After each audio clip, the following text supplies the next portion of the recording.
Daniel Gillman here with College.town at the 2026 NCAA Convention in DC. So pleased to be joined now by the D1 Student Athlete Advisory Committee Chair in Meredith Page. Meredith, thank you for joining me. Absolutely, I'm happy to be here.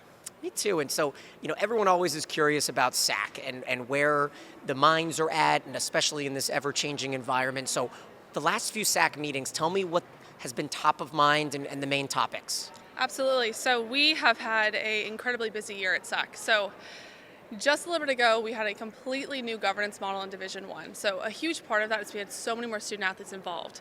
So I believe it's 128% increase in student athlete voice and vote. So it has just been absolutely incredible to have conversations within our committee of how are we going to, first of all, educate these student athletes who are not on SAAC but are serving on committees, but how are we going to ensure that they are empowered within that process, that their voice is legit. They are being fully aware of what the conversations truly are. We definitely do get an inside perspective as D1 SAAC, but we want to ensure that all student athletes are doing that. So that's a really big part of ours. We're also socializing the opportunity to change the second A in our acronym, which has been a big topic. We've been pretty in-depth. We just came actually from a luncheon with D2 and D3 of what that would look like to no longer be an advisory group but an advocacy group.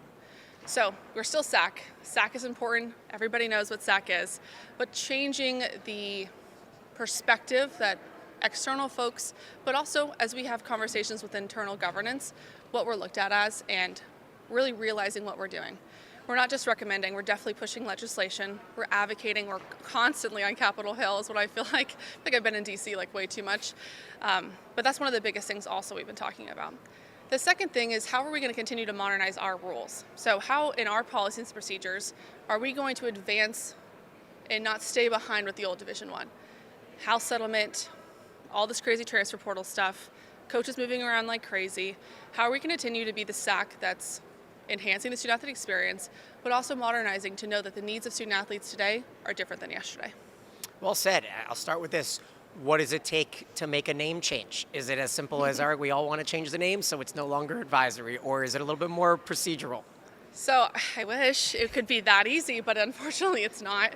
But it's not as hard as many would think. So what we've done is we started talking about this in July. This has actually been on my personal docket for about 3 years now. I've always kind of thought when I joined National SAAC is we're not advising. Of course we do advise and want to change people's minds, but we are truly advocating for student athletes. So to be limited by the word advisory, I felt like always hindered us. So it's been on my personal docket, and once I got chair, I knew this was kind of my time to see if the group wanted to do so. So we brought it up in July. We've been working with the NCAA legislative team to see how would we do this, but we also thought it was important to discuss what D2 and D3 would like to do. We're all SAAC. We have different needs in each of our divisions, of course. We all are trying to enhance our student athlete experience. So we have the ability as Division I to do what we would like with our committee. We have to essentially vote it in our committee, and then it gets approved by the Board of Directors Executive Committee. But we are kind of figuring out what it would look like if we were Student Athlete Advocacy Committee and they were still advisory. And I think it's such a unique perspective because when you look up to the chair of SAAC and you see that you've been working on something since you were a student athlete at Radford. Absolutely. How did your perspective change from going from a student athlete to being a compliance assistant director at Illinois and now trying to take the reins at different boards? It's just incredible how unique the student athlete experience is because I work alongside people at Illinois that have never been a student athlete. And just the ability to understand how unique that perspective is, I'm so grateful that I had it.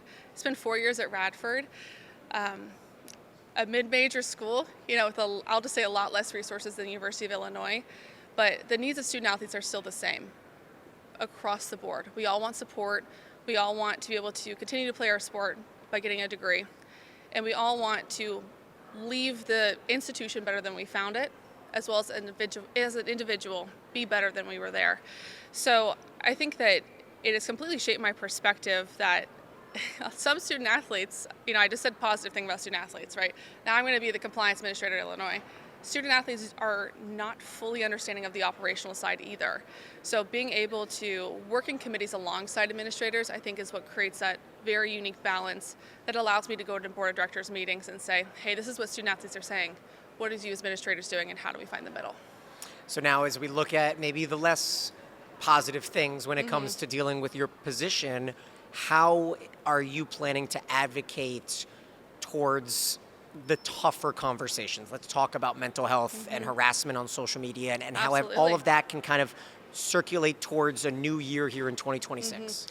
So I'm glad you brought up the harassment, because it has been absolutely astounding, the conversations that are not being had.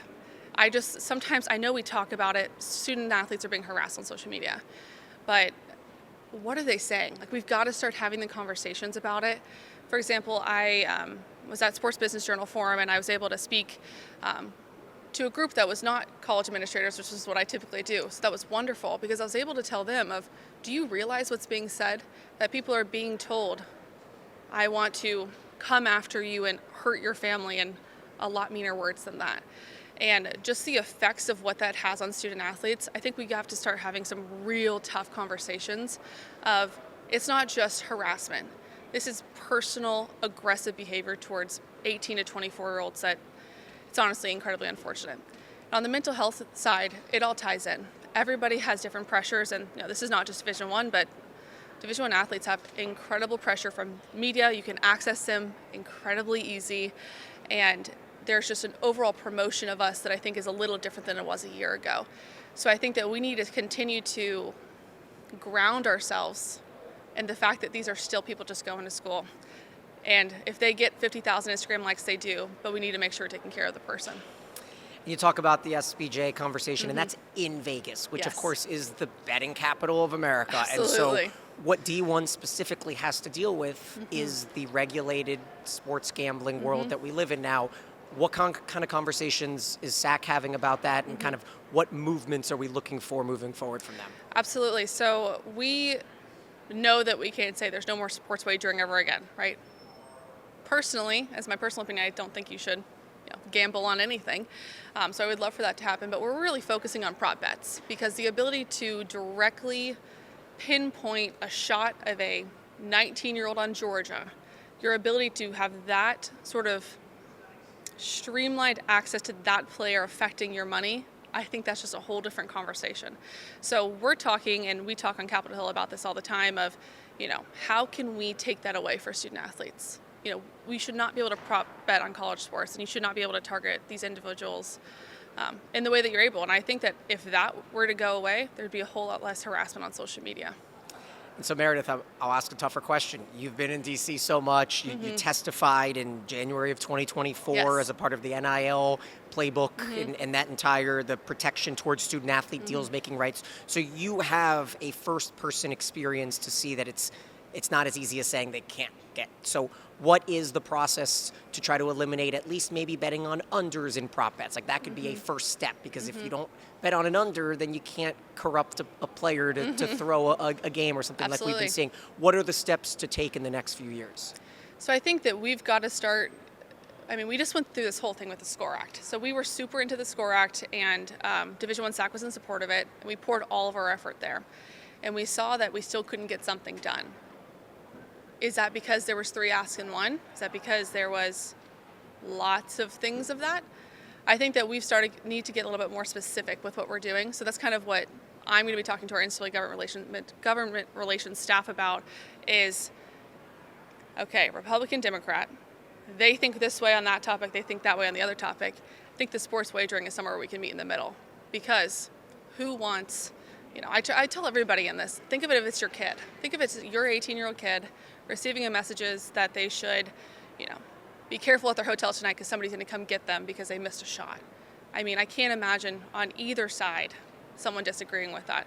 So I'm hoping that we can start doing some campaigning our way. I know the Big Ten Conference, which I'm lucky enough to work in now, is really fighting intentionally on this, to have some conversations with congressional representatives and seeing if we can do something siloed but would make such a dramatic difference in Division I and in the entire association. Okay, are there non mental health, harassment, sports gambling topics that are kind of at top of mind, or is that kind of the majority of the conversations right now? Are there other things? It's hard because that's, what every media outlet's saying right now. So it's definitely top of our mind. Another thing we're talking about a lot is transfer portals. So I have gotten the wonderful experience of having my first football transfer portal window, which has been obviously highly contested. We've been very vocal about it in Division I SAAC about our stance about transfer portal windows and the shortening and elimination of some of the restrictions to it. But that's one of the things that we've been talking about a lot is what does that look like for allowing a young individual to transfer multiple times? What does that look like? We can't enforce that because there's the TRO, of course, but are we able to make rules alongside that to modernize it?